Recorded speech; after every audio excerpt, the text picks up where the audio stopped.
নমস্কার বন্ধুরা, কয়েকদিন আগে আমি এক অনুষ্ঠান বাড়িতে এই ডালটির রেসিপিটি ভালো লেগেছিল।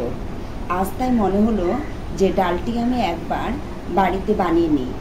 আজ তাই আপনাদের সেই অনুষ্ঠান বাড়ির রান্নাটি করে দেখাবো, যার নাম হলো মাছের মাথা দিয়ে মুগ ডাল। এই ডালটি আমার তো বেশ প্রিয়। আপনাদের মধ্যে কারো কারো ভালো লাগলে আমাকে অবশ্যই জানাবেন। আমি এখানে 200 গ্রামের মতো মুগ ডাল নিয়েছি।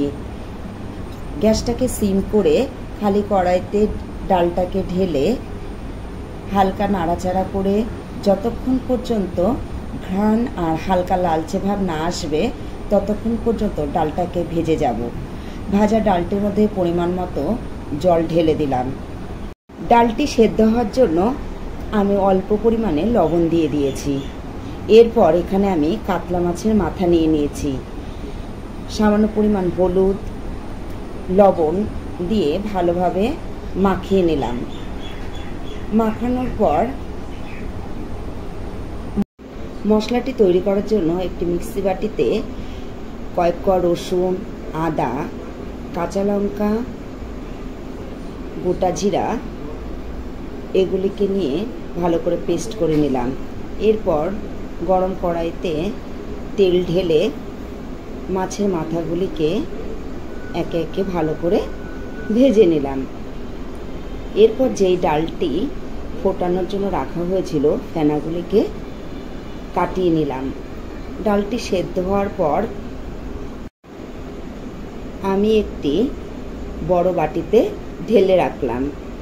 এখানে পেঁয়াজ, টমেটো কেটে নিয়েছি।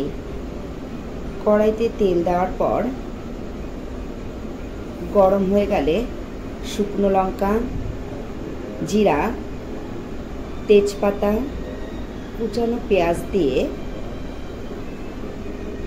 নাড়াচাড়া করে হালকা লালচে হলে টমেটোটাকে দিয়ে হালকা নাড়িয়ে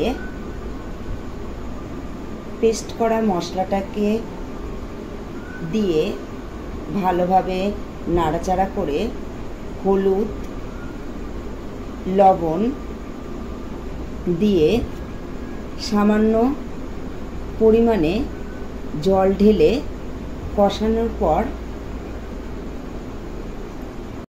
ভেজে রাখা মাছের মাথাগুলিকে দিয়ে দিলাম। যতক্ষণ মাছের মাথার সাথে মশলাগুলি লাগছে না ততক্ষণ নাড়াচাড়া করে নেব।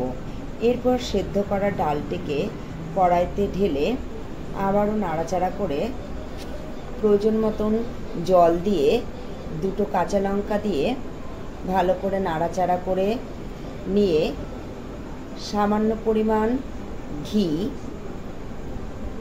গরম মশলা ছিটিয়ে দিলাম। বানিয়ে নিলাম মাছের মাথা দিয়ে মুগ ডাল।